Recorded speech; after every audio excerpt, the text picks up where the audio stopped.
Guys, good morning. Tayo ay mag-prepare ng pagkain nila Mrs. at ni Mami sa kanilang baon ngayong linggo dahil meron na namang pasok guys sa school. Prepare pala tayo ng kanilang ulam at kanin. Pala guys yung ulam, adobong manok. Yung kanin guys, niluluto ko pa. Yan, kainin pa lang. Ito nga pala guys yung baonan ni Mami, kanin, tas ulam.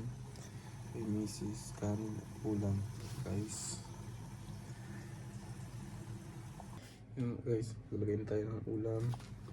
Yan, kanin na lang hinihintay natin guys.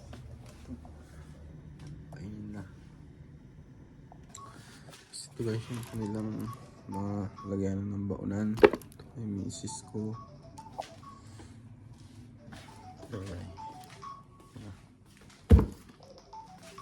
Ano po guys. Yan. Sa 6 ng umaga.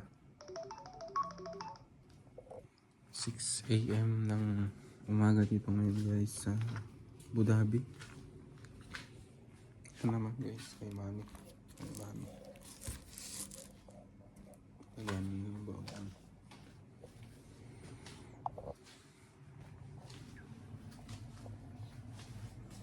Kapi-kapi nga tayo guys. Pampainit ng sikmura. Ito nga pala guys si Bailey.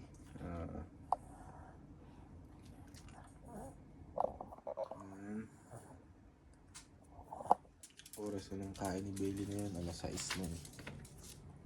Alam niyo yung oras ng pagkain niya guys. Alas 6 ng umaga. Wait na, Belly boy. Come. Bailey. Come. Yan na.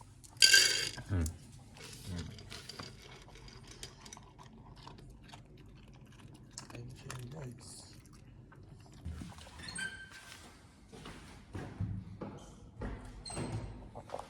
Guys, tapon na tayo ng basura sa labas.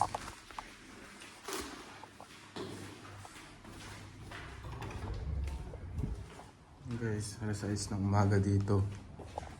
Yan, madilim pa.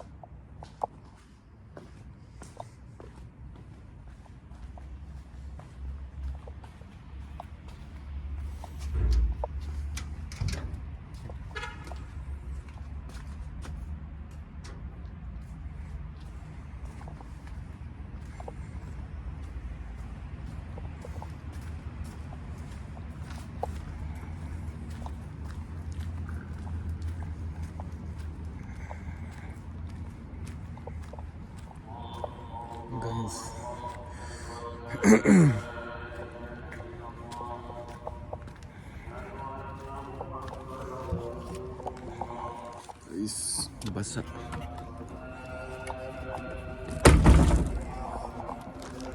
Guys, lamog.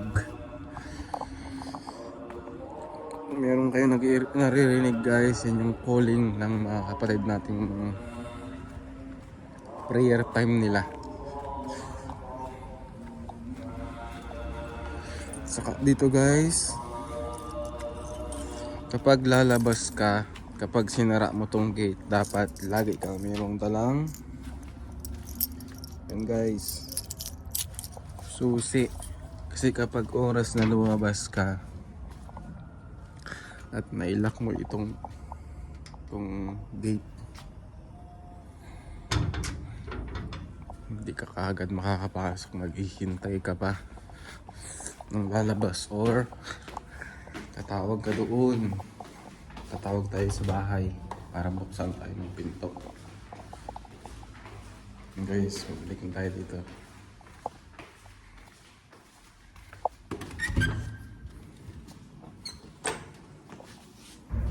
Carly,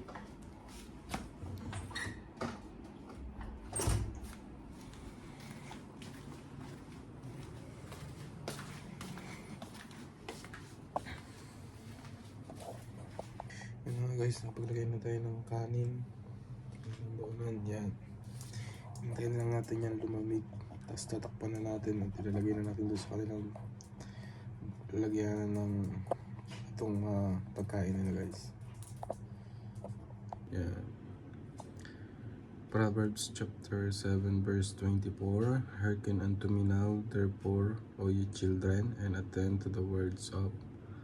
Guys, pwede na natin takpan ito. Tapos ilagay na natin doon sa kanilang baunan.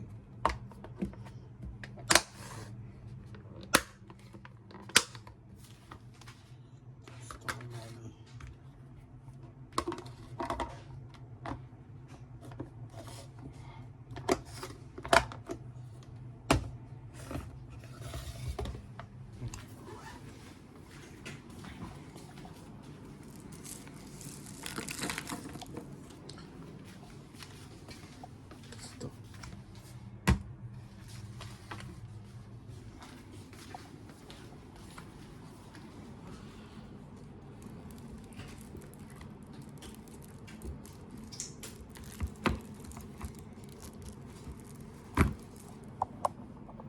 Guys, ito na.